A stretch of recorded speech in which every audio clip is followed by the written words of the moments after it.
하나님께서는 우리에게 허락하시는 말씀 누가복음 4장 31절에서 37절까지 말씀입니다.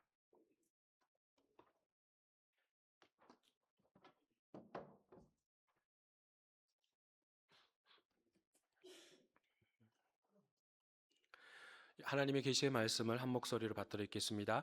갈릴리의 가버나움 동네에 내려오사 안식일에 가르치심에 그들이 그 가르치심에 놀라니 이는 그 말씀이 권위가 있음이러라. 회당에 더러운 귀신 들린 사람이 있어 크게 소리질러 이르되 아 나사렛 예수여 우리가 당신과 무슨 상관이 있나이까. 우리를 멸하러 왔나이까. 나는 당신이 누구인 줄 아노니 하나님의 거룩한 자니이다. 예수께서 꾸짖어 이르시되 잠잠하고 그 사람에게서 나오라 하시니 귀신이 그 사람을 무리 중에 넘어뜨리고 나오되 그 사람은 상하지 아니한지라. 다 놀라 서로 말하여 이르되 이 어떠한 말씀인고 권위와 능력으로 더러운 귀신을 명함에 나가는도다 하더라. 이에 예수의 소문이 그 근처 사방에 퍼지니라. 아멘. 교우 여러분 평안하셨습니까? 이 자리에 참석하신 우리 모든 교우님들, 우리 주님의 크신 사랑과 은총이 함께 하시기를 간절히 소망합니다. 소설가 윤흥길이 쓴 완장이란 소설이 있습니다. 그 완장에 등장하는 등장인물 임종술이 있는데요. 임종술은 동네 이곳저곳을 떠돌며 할 일 없이 시간을 보내는 무기력한 사람으로 나옵니다. 그런 그에게 저수지에서 불법으로 낚시하는 사람들을 단속하는 그런 감시원의 일을 맡겼습니다. 그는 감시원이 되자마자 태도가 달라집니다. 예전에는 그저 시간을 때우려고 동네 이곳저곳을 다니면서 술 한 잔 얻어먹고 눈치만 보던 사람이었는데 감시원이라는 그런 완장을 찬 뒤에는 사람을 함부로 대하고 심지어 자신을 고용한 사장 일행에게도 행패를 부리고 다녔습니다. 그에게 있어서 완장은 단순한 표식이 아니라 내가 이제 누군가를 통제할 수 있다, 내 마음대로 할 수 있다라는 그런 착각을 주게 된 것이죠. 결국 그는 그 감시원이라는 직책에서 쫓겨났습니다. 그러나 아직까지도 남아있는 그 완장이 주는 힘을 의지하여 저수지를 떠나지 못하고 끝까지 집착하다가 파멸의 길로 들어섭니다. 권력의 허상, 권위의 허상이 주인공 임종수를 통해 그대로 드러나게 된 것이죠. 권위와 권력을 자기 것으로 착각하는 순간 공동체와 자기 자신 모두가 무너진다는 점을 풍자한 소설입니다. 완장으로 상징되는 권위의 허상을 보여주고 있던 것이죠. 그렇습니다. 권위는 완장을 찾다고 나오는 게 아니죠. 권위는 스스로 나 힘이 있다, 나 권위 있다고 외친다고 해서 생기는 게 아니죠. 권위는 상대방이 존경하고 신뢰할 때 비로소 권위가 생기는 것이죠. 오늘 본문이 그렇습니다. 예수님은 어린 시절을 보낸 나사렛 회당의 안식일이 되어 회당 예배 순서에 따라 하나님의 말씀을 읽지요. 그 말씀을 읽고 이 글이 오늘 너희 귀에 응하였느니라 라고 가장 짧은 설교를 합니다. 이에 대한 회중들의 반응은 두 가지로 나왔죠. 첫 번째로는 긍정적인 반응이죠. 회당의 회중들인 그들이 다 그를 증언하였다. 회중들이 예수의 말이 옳다, 예수의 말에 나 동의해 라고 말했다라는 거예요. 두 번째 반응은 부정적인 반응이었죠. 이 사람이 요셉의 아들 아니냐, 그렇게 비아냥거리듯 말합니다. 조롱토로 말합니다. 예수의 말에 배척했던 자들이었죠. 이후 예수님과 회중들 사이에 논쟁이 일어납니다. 예수님은 속담을 인용하고 엘리야와 엘리사의 이야기를 하면서 회중들이 하나님의 은혜를 배척하는 현실을 폭로하고 있었습니다. 결국 회중들은 예수님의 말에 크게 화를 내며 예수님을 동네 바깥으로 내쫓습니다. 산 낭떠러지에 끌고 가서 예수를 죽이려고 합니다. 그때 예수께서는 무리 사이를 지나 당신의 길을 가셨습니다. 본문 31절 함께 읽어보겠습니다. 갈릴리 가버나움 동네에 내려오사 안식일에 가르치심에, 예수님은 가버나움으로 내려오셨습니다.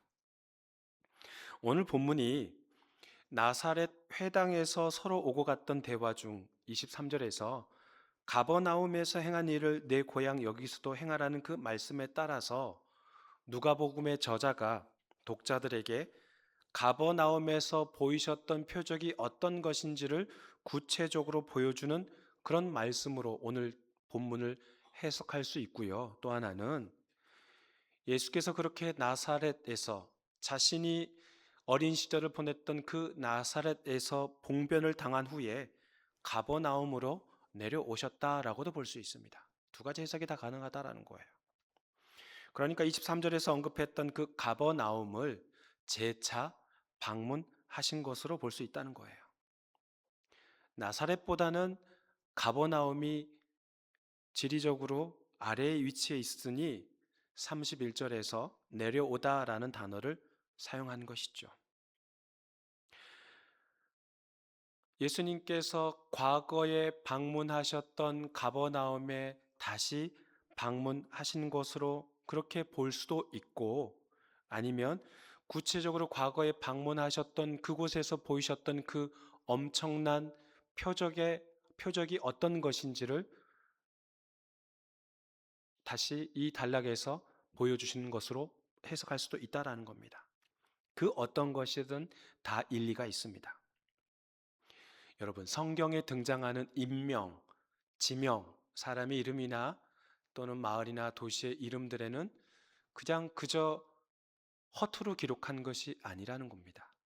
중요한 영적인 의미가 담겨 있다라는 거예요. 오늘 본문에 나오는 가버나움이란 동네 이름, 가버나움은 우리말로는 가버나움이라고 번역했지만 히브리어 원래 번역 발음대로 한다면 크파르 나훔입니다. 크파르 나훔. 크파르는 마을, 동네라는 뜻이고요. 나훔은 위로, 위안이라는 뜻입니다. 크파르 나훔 합치면 위로의 마을, 위안의 마을이 되는 것이죠. 이스라엘 성지순례 다녀오신 분은 아시겠지만 갈릴리 북서쪽에 위치한 크파르나훔, 지금도 가버나움이란 동네가 이름이 그대로 있습니다. 보통 성지순례 가면 부활절 지난 다음에 4월 중순 말에서 5월 중순 이쯤 해서 성지순례 가는데요. 우리는 흔히 이스라엘 그러면 사막의 땅, 황무지 이런 걸 생각하는데 가버나움에 가면요. 거긴 온통 푸른 밭입니다. 초장입니다. 야생화가 피어 있고 앞에는 멀리 푸르른 갈릴리 호수가 있습니다. 그리고 그곳 마을에는 이스라엘의 대표적인 과실수인 무화과나무, 포도나무, 올리브나무가 그때쯤 되면 점점 열매를 익어가는 그런 상황인 거죠. 꽃들이 피어 있죠. 푸른 하늘이 있죠. 푸르른 또 갈릴리 호수가 보이죠. 아주 넉넉한 여유를 만끽할 수 있는 동네가 크파르 나훔 위로의 마을입니다. 곡식도 풍부하고요. 여러 과실수가 자라는 그런 풍부한 마을입니다. 그러다 보니 사람들의 얼굴에 여유를 느낄 수가 있어요. 한마디로 하면 부자 동네예요. 예, 부자 동네, 돈 좀 있는 동네 마을이 바로 크파르나훔입니다. 누가복음의 저자가 가버나움, 위로의 마을 그런 지명을 기록함으로써 독자에게 무엇인가를 말하고 싶었다라는 거예요. 위로의 마을이란 뜻을 진 이 가버나움에 살면서 풍부함을 누리는 부자 동네이지만 정말 그들에게 필요한 것이 뭐냐는 거예요. 위로라는 거죠, 위로. 예. 겉으로 누리고 살아간다고 위로가 생기는 게 아니라는 겁니다. 물질로 위로를 삼을 수 있는 것도 아니라는 거예요.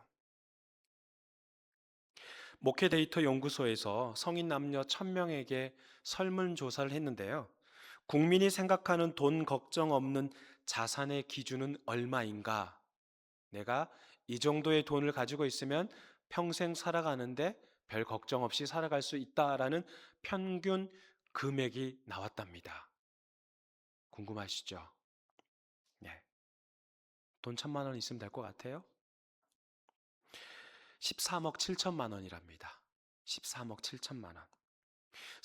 설문 결과를 더 자세히 살펴보면 설문자 중에 51% 이상이 최소 10억 이상 있어야 돈 걱정 없이 살 수 있다고 답했고요.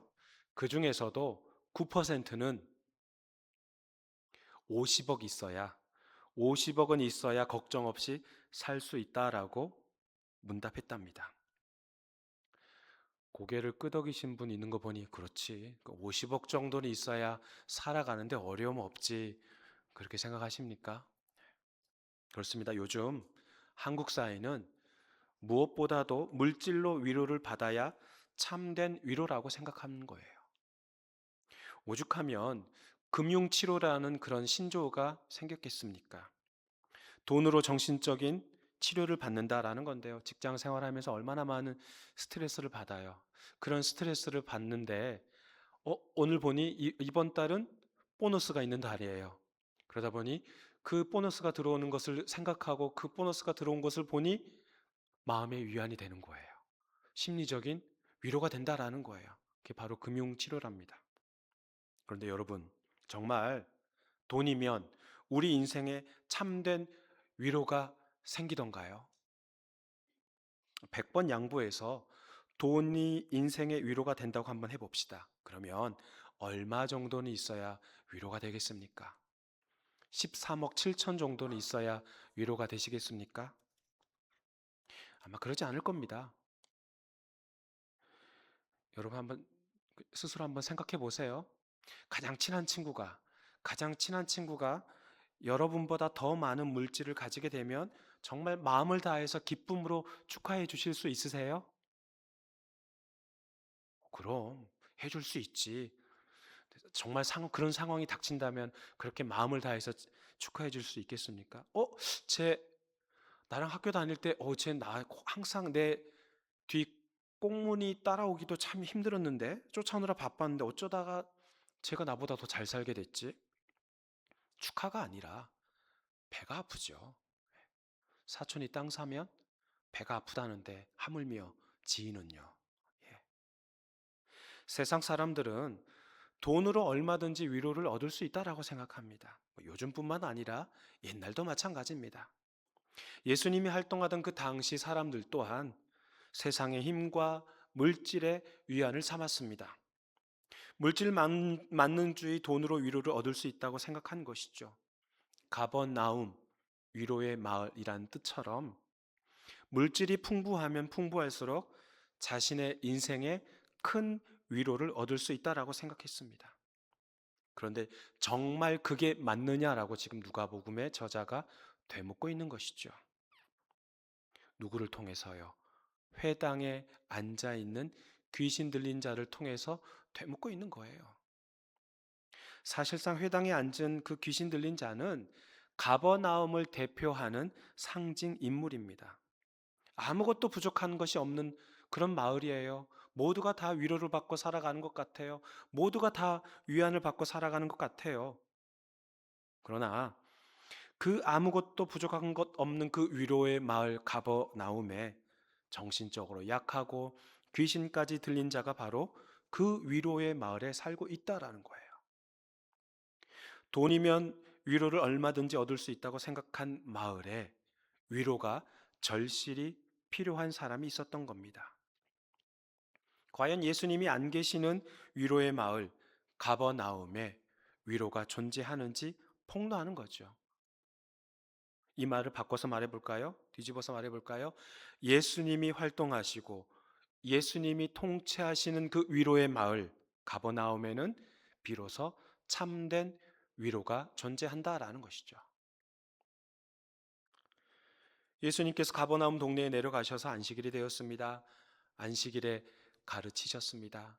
안식일에 가르칠 수 있는 장소는 회당입니다. 회당에 들어가서 가르치셨다는 건데요. 그러니까 하나님의 말씀을 가르치고 모세의 율법을 읽고 그 율법이 어떻게 해석되는지에 대해서 가르치셨다라는 겁니다.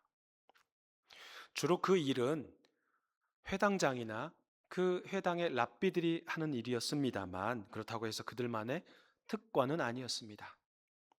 지난번에도 말씀드렸듯이 회당 예배의 순서가 있다라고 말씀드렸죠. 예. 쉐마 이스라엘, 그러니까 신명기 6장 4절에서 9절의 말씀을 다 같이 함께 암송하고요. 슈몬의 에스레 18개의 공동 기도문을 읽고요. 그리고 나면 창세기, 출애굽기, 레위기, 민수기, 신명기 5가지 오경, 율법서 정해진 본문을 읽고 그 다음에 예언서, 선지서 정해진 본문을 읽고 설교를 합니다. 설교는 회당장이 하거나 또는 그날 자원해서 하는 사람이 하는 것이죠. 그래서 우리가 지난주, 지지난주 말씀에서 예수님께서 예언서의 말씀을 읽고 그리고 자원해서 스스로 설교를 하셨던 것이죠. 안식일에 가버나움 회당에서 예수님께서 말씀을 가르치셨습니다. 예수께서 가르치고 났더니 사람들의 반응이 나오는데요. 32절 말씀 함께 읽어보죠. 그들이 그 가르치심에 놀라니 이는 그 말씀이 권위가 있음이러라. 예. 가버나움 위로의 마을에서 자신들이 생각하던 그 위로를 마음껏 누리며 살아가던 그들도, 회중들도 들을 기가 있었던지 이제까지 들었던 것과는 뭔가 다르다라고 생각했던 것이죠. 그렇겠죠. 하나님의 말씀을 선포하고 해석하던 서기관들과 회당장이 말씀의 당사자인 예수님께서 해석하고 전하는 그 가르침은 다를 수밖에 없었겠죠. 비교 대상이 될 수 없었을 겁니다. 그러나 그들은 예수님이 메시아, 그리스도임을 알지 못하기에 그저 저분은 놀라운 해석을 하시는 분, 대단하신 분 정도로만 알고 있었던 것이죠. 그런데 보십시오. 한 가지 놀라운 것을 발견할 수 있는데요. 회당 안에, 안식일의 회당 안에 누가 있었답니까? 귀신 들린 자, 귀신 들린 사람이 있었습니다. 이것을 통해 우리는 한 가지 깨달음을 얻을 수 있습니다. 위로의 마을에도 귀신 들린 사람은 있습니다. 위로의 마을에도 하나님의 위로가 간절히 필요한 사람이 있다라는 이야기예요. 물질의 위로, 풍요로움이 갖다 주는 그런 위로가 있다 할지라도 그것은 참된 위로가 될 수 없다라는 이야기죠. 또 한 가지 여기서 중요한 메시지가 있는데요. 하나님의 말씀을 가르치는 교육기관인 회당 안에 귀신 들린 자가 얼마든지 편안하고 느긋한 마음으로 듣고 즐길 수 있다라는 겁니다. 우스갯소리처럼 들릴지 모르지만 가버나움, 그 위로의 마을에서 귀신도 어디 가서 위로받는데요? 회당에 가서 위로받는데요. 왜요? 하나님의 말씀을 듣고 가르치는 교육 기관이 제 역할을 하지 못하기 때문에 그런 것이죠. 회당의 회중들이 말씀을 마음밭에 새길 줄 모르기 때문에 그렇습니다. 말씀의 능력을 믿지 않으니 자연스럽게 귀신조차도 편한 마음을 가지고 참석하는 것이죠. 마음 편하게 위로받으면서 아주 느긋하게 즐기고 있는 것이죠. 누가요? 귀신이요. 어디에서요? 매주 안식일이 되면 하나님의 말씀이 울려 퍼지는 곳에서요. 이 얼마나 기가 막힌 일입니까? 말씀의 능력이 없으니 귀신 들린 자가 편안하게 자리 잡고 있습니다. 회당의 장이라는 사람이 하나님의 말씀이 살아 역사한다는 믿음 없이 그저 한마디 한마디 설파한다면 듣는 회중 가운데 어떤 변화의 역사가 일어날 수 있겠습니까? 회당 안에 귀신 들린 자가 있는지 없는지도 알 수 없는 그런 상황이라면, 정말 그러한 상황이라면 얼마나 암담한 현실입니까? 회당장이 말씀의 능력에 대해 전혀 믿음을 가지고 있지 않다면 그 자리에 참석한 회중들은 도대체 무엇을 듣고 무엇을 믿고 살아가야 합니까? 그렇습니다. 가버나움, 그 마을에는 하나님의 위로가 절실히 필요했던 장소입니다.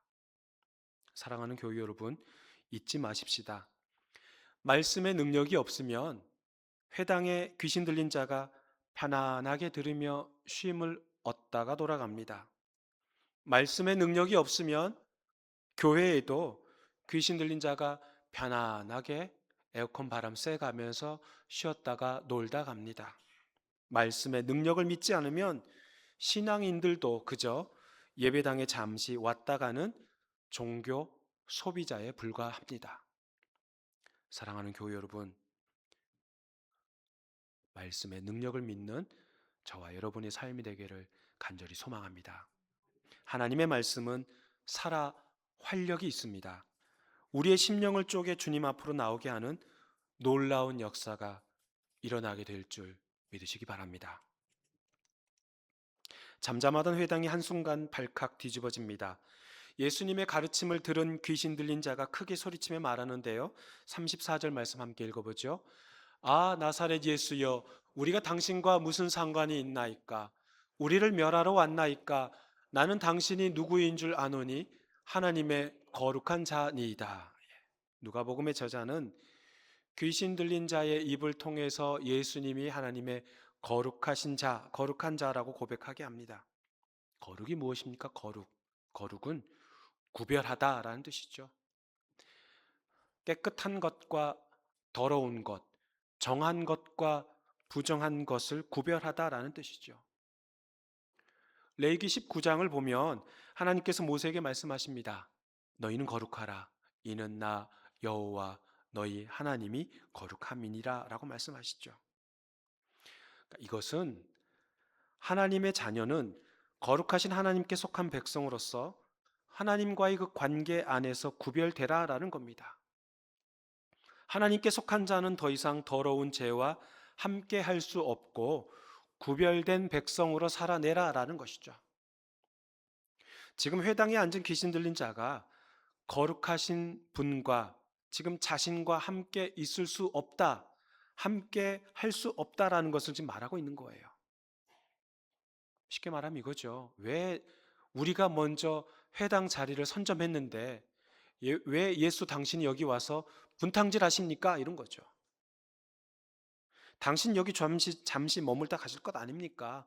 그러니 우리 보고 이래라 저래라 하지 마십시오. 좀 조용히 있다 가십시오. 우리 좀 내버려 두십시오. 이런 뜻이죠. 그런데 거룩은 방금 말씀드린 것처럼 깨끗한 것과 더러운 것이 함께 할 수 없습니다. 구분해야 합니다. 그러니 예수님은 더러운 귀신과 함께 하지 않았던 것이죠. 그대로 내버려 두고 볼 수 없었던 것이죠. 예수님은 말씀으로 꾸짖어서 더러운 귀신을 내쫓습니다. 그러자 사람들의 반응이 나오죠. 36절 함께 읽어볼까요? 다 놀라 서로 말하여 이르되 이 어떠한 말씀인고 권위와 능력으로 더러운 귀신을 명하며 나가는도다 하더라. 36절 말씀을 세번역 성경으로 제가 다시 읽어봅니다. 사람들이 모두 놀라서 서로 말하였다. 이 말이 대체 무엇이냐? 그가 권위와 능력을 가지고 악한 귀신들에게 명하니 그들이 다 떠나가는구나. 회당에 있던 회중들이 서로 수군수군대며 말하고 있었던 것이죠. 다 놀라 말합니다. 지금 여기서 중요한 것은 귀신들이 예수님의 말씀으로 떠났습니다. 회중들은 예수님의 입에서 나온 말씀에 관심을 두었던 것이죠. 그러니까 귀신도 회중도 모두 말씀의 권위 앞에 복종하고 놀랐던 것이죠. 이제 여기서부터는 제 상상입니다. 상상의 나래를 펼쳤으니 혹시 나중에 왜 당신은 이렇게 말했냐라고 묻지 마셔요. 성경에는 없어요. 귀신 들린 사람이 예수님의 말씀으로 귀신이 떠났어요. 귀신이 사로잡고 있었다가 그 귀신 들린 자는 자유함을 얻은 것이죠. 그렇다면 그 사람은 이제 어떤 마음이 들었을까요? 귀신 들린 사람은 아마 이런 생각했을 겁니다. 가버나움에 사는 사람들, 이 가버나움에 사는 동네 주민들은 모두 위로의 마을에서 각자 물질이든 건강이든 또는 가족 간의 평안함이든 어떠한 것이든 위로를 얻고 살아가고 있는데 나만 이렇게 살아가고 있구나. 나만 이렇게 어렵게 살아가고 있구나 라고 생각했겠죠. 모두가 위로를 얻으며 마음껏 행복한 삶을 살아간다고 생각했을 겁니다. 그런데 그가 귀신 들린 자가 회당에서 누구를 만난 거예요? 예수님을 만난 거예요. 아니요. 예수님께서, 좀 더 정확히 표현하면 예수님께서 귀신 들린 자를 만나 주신 것이죠.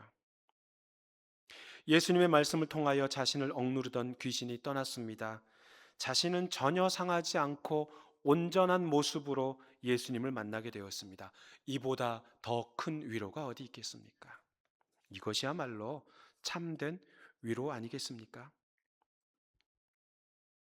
서두에서 말씀드린 것처럼 팔에 완장을 차면 그 완장에서 권위가 나오듯 행동하던 임종술이란 자는 자기 마음대로 자기 멋대로 힘을 휘두르고 다녔습니다. 그러나 완장이 무슨 힘이 있겠습니까? 완장이 어떤 힘을 발휘할 능력이 있습니까? 완장은 그저 권위의 허상일 뿐이죠. 하지만 이 세상에 권위의 실상이 있습니다. 바로 하나님의 말씀입니다. 말씀이 권위가 있습니다. 목회자는 장례식장을 참 많이 갑니다. 모든 죽음이 슬프지만 그 중에서도 말로 다할 수 없는, 말로 표현할 수 없는 가장 큰 슬픔은 자식을 먼저 보낸 부모님을, 유가족을 뵐 때, 부모님을 뵐 때입니다. 그 상황에서 목사인 저도 장례 집례하기 참 어렵습니다. 집례자가 아닌 그저 한 사람으로서, 조문객으로서 있었으면 하는 그런 마음까지 들 때가 있습니다. 집례를 하면서 특히 하나님의 말씀을 전하기 앞서서 이런 말을 합니다. 그 어떤 말로도 위로가 되지 않습니다. 하나님의 말씀으로 위로받으십시오. 사실 그 말씀 외에는 드릴 말씀이 없어요. 말씀을 통해서 하나님께서 위로해 주시기를 간절히 바라는 마음인 것이죠. 그렇습니다. 괴로움, 고통, 슬픔을 달래기 위한 따뜻한 말은 바로 권위 있는 하나님의 말씀에서 시작됩니다. 물질이 나를 위로해 주지 않습니다. 돈이 나를 위로해 주지 않습니다. 아파트 한 채가 나를 위로해 주지 않습니다. 하나님의 말씀이 나를 위로해 줍니다. 하나님의 말씀이 우리 가정을 위로해 줍니다. 권위와 능력이 있는 하나님의 말씀이 우리 공동체를 위로해 주십니다. 말씀을 맺습니다. 사랑하는 교우 여러분, 그렇습니다. 아무리 마을의 이름이 은혜, 소망, 또 위로, 사랑 이런 이름이 관련되어 있다가 하더라도 참된 위로자이시고 사람들을 죽기까지 끝까지 사랑하시며 무한한 은혜를 주시는 예수님이 안 계시면 위로의 마을이든 사랑의 마을이든 은혜의 마을이든 그 이름은 그저 껍데기에 불과합니다. 그러나 우리 주님이 계시고 그 마을 안에서 역사하시고 주님께서 그 안에서 통치하시면 주님의 나라가 그 지역에, 그 마을에, 그 공동체에 임하여 주시는 줄 믿습니다. 위로의 마을을 찾아오신 권위의 말씀이신 주님께서 바로 지금 저와 여러분이 있는 이 자리에 함께 하십니다. 우리의 참된 위로자 되시는 예수 그리스도 안에서 참된 평안을 누리며 살아가는 저와 여러분이 되시기를 주의 이름으로 축원합니다.